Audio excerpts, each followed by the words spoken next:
How's it going, everyone? So, YouTube is a very odd place. It's filled with expertise and perfect guidance and everything. However, that's not what we're going to be talking about today. We're going to be talking about the types of small engine repair channels that I see, and we're going to kind of go over them. Now, before we start, this is 100% satire against my better judgment. I know I shouldn't be making this video. I have other stuff to be doing today, but I decide, you know what? We're going to have fun. Let's go ahead and have fun. So because we're having fun, don't take any of this personally. If you do one, if you have one and you think that this is a mockery of you, don't take it that way. So chill out, sit down, grab a beer or whatever you want. I have one. And let's just have a few laughs together, shall we? The first one is the old man. The old man is an interesting character. He visits more garage sales, estate sales than a person should ever visit in their entire life. And because of that, he also has a significant amount of tools and no one in there really ever needs to have, but they do, such as this thread cleaner, chaser, not chaser, you get what I mean.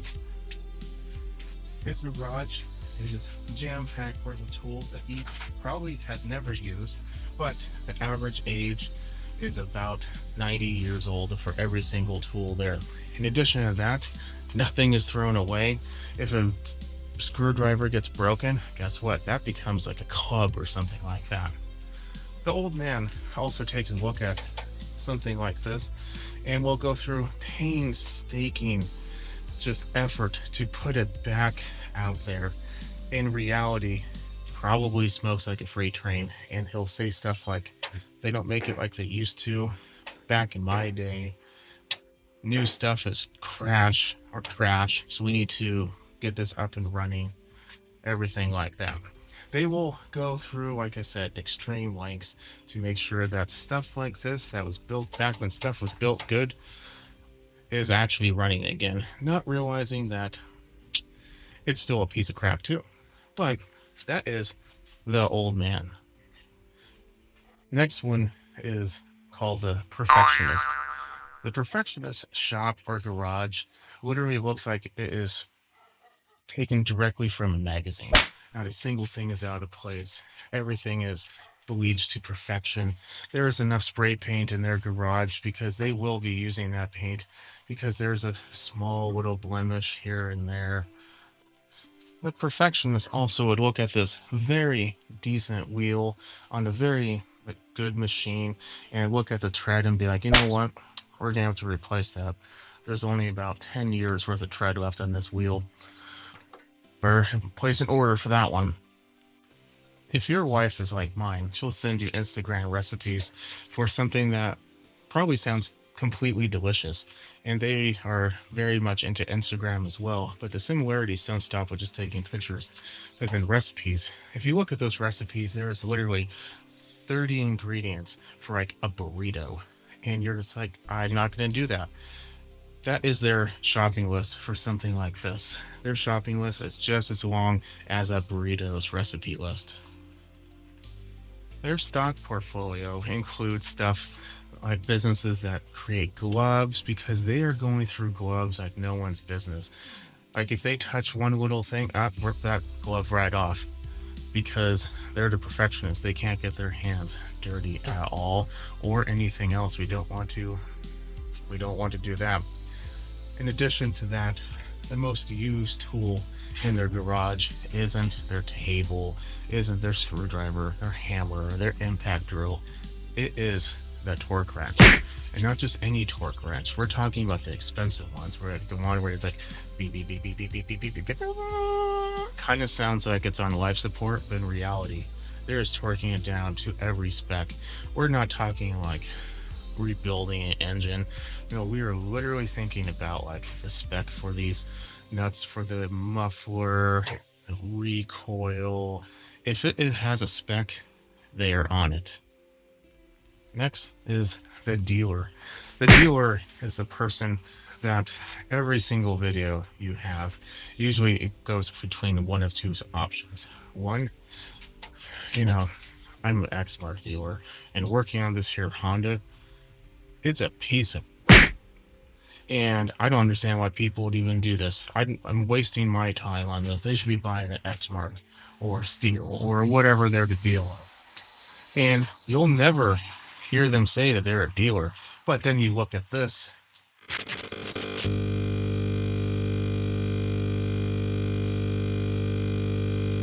Or their videos will literally just be all steel, all this. Kind of like mine, except I'm not a dealer. So they are the ones promoting it for literally no reason except for their own benefit, and that's all. They do stuff like skip steps. You know, they'll have a carburetor cleaning video, and this carburetor on this machine has like a thin layer of varnish on there. Good thing I sell that part. So I'm gonna go ahead and grab one off my dealer shelf, and we're just gonna have to replace it. So could I clean it with a $3 can of carb spray? Yeah, but we warranty everything here. We want to make sure that film is completely good and it's gonna last another year. That way they have to spend another $125 in my shop. The dealer loves technical service bulletins. They will tell you numbers you don't even need to know, you don't care about, you don't need to do anything with, but they will still tell you because they're a dealer. They look that stuff up every single day. They're in the know because that's all they do all day long. The next one is the temporary yet permanent person. They're the ones that would take off like this nut and realize it was cross-threaded. And they're, instead of walking over to the big bowl and grabbing another bolt or another nut or whatever was stripped out, they will just go ahead and do something like this. If you take this here wire, what you do is you take a pair of cutters, cut off a small section, strip it, so you just have the metal part on there. Then you're gonna wind it back on there, and then you're gonna ram it on there. This is a temporary fix. Obviously, I'm going to go to the store and pick up another one. But in reality, it's temporary until it's not. And if it keeps on working, that's really the temporary sign. But if it doesn't, or if it does keep working, then it will just remain permanent. They will go through exorbitant lengths to not get the right part. Baling wire is their friend. It's like their... True love is hard to find. It's like their soulmate. The amount of baling wire or duct tape, especially that Gorilla tape or the cheapest tape you can find that leaves all the residue everywhere, that is their toolbox. They don't need screwdrivers or wrenches or anything else. They have baling wire, some random cord or anything else, maybe bungees. That's a good one. You can never have too many bungees on a mower or any other machine, but it's temporary. At the same time, it's still permanent. The affiliate. The affiliate is a entrepreneur at heart, shall I say, that basically goes like this. It's kind of a subsection or potentially even a secondary perfectionist, but a phone. Yeah, that drain plug is not doing well. We better replace it. Link in the description. It will give me a couple cents, so I highly recommend that you do that. Besides, I give you the best products here, even though it's just an Amazon link and it's only a couple cents for me. So go ahead and click on it. Just, help a brother out, The amount of times that you will hear link in the description is astounding.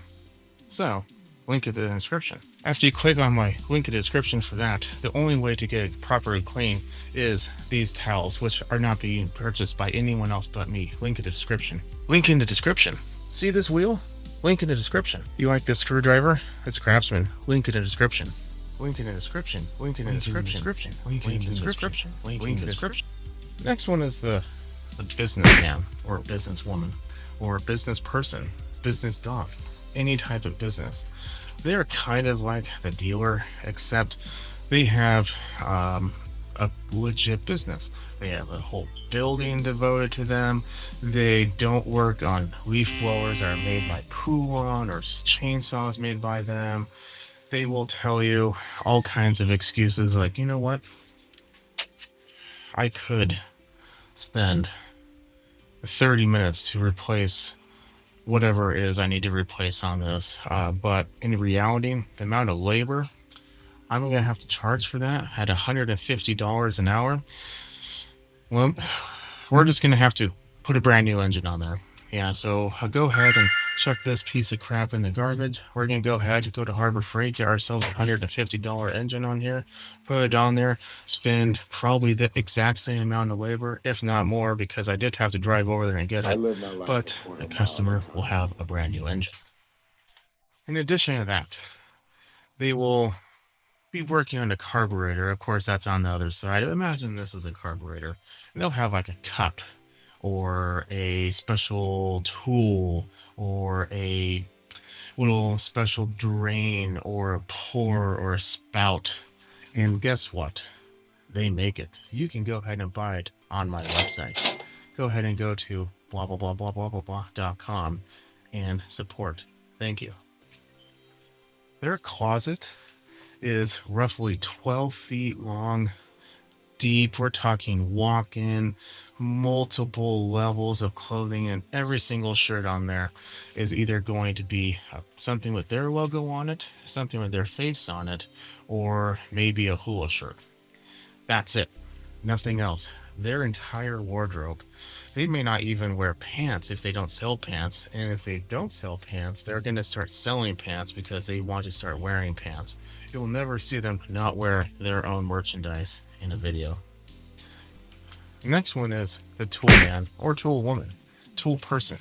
And that tool person has every single tool known to man, almost like the old man, except these are expensive tools.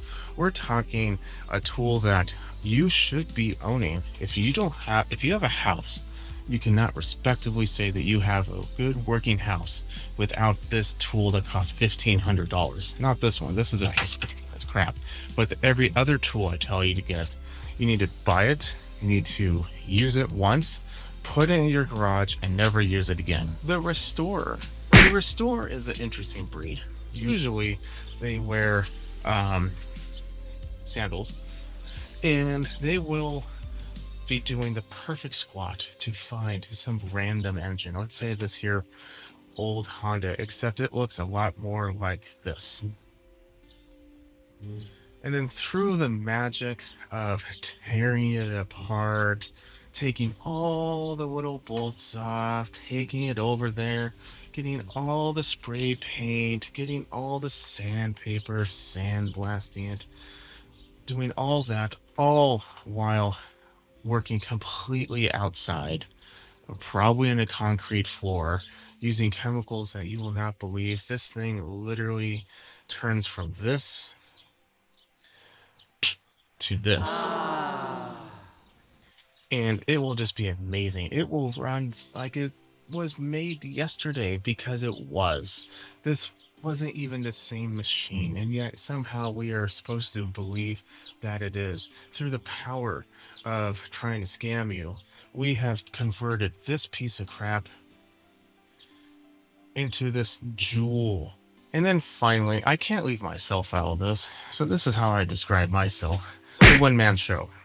One-man show is a dude working out of his garage, working on pretty much anything, somehow manages to get himself into a line of variety of people's phones, and will just have the same nonsense being brought to them, because no matter what you tell them, they will not listen. But you're relatively inexpensive, you're convenient, and for whatever reason, no one has an issue bringing stuff to a random person's garage. Yeah. Well, I'm just not sure about that right now. Giving them complete cash or digital transactions, because I file my taxes. Don't look at me, IRS. And yeah, that's pretty much it. Their garage is completely tattered all the time because they still work 40 hours a week. they still do this on the side and they enjoy it and they don't really feel like doing anything. And throughout the course of the years, you can progressively see, hopefully, the quality increasing. So I'm kind of a fan of that last one, mainly because it's me. And yeah, so I think we are pretty much done with the types. I'm gonna go ahead and have you leaving me a comment below. Are there any other types that I forgot to mention? Are there anything else? Go ahead and leave a comment and I will take a look and maybe we'll do a part two if this does well.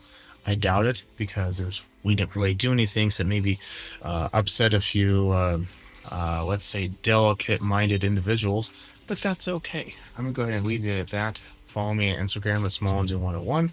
I will see you in the next video. You have a good night.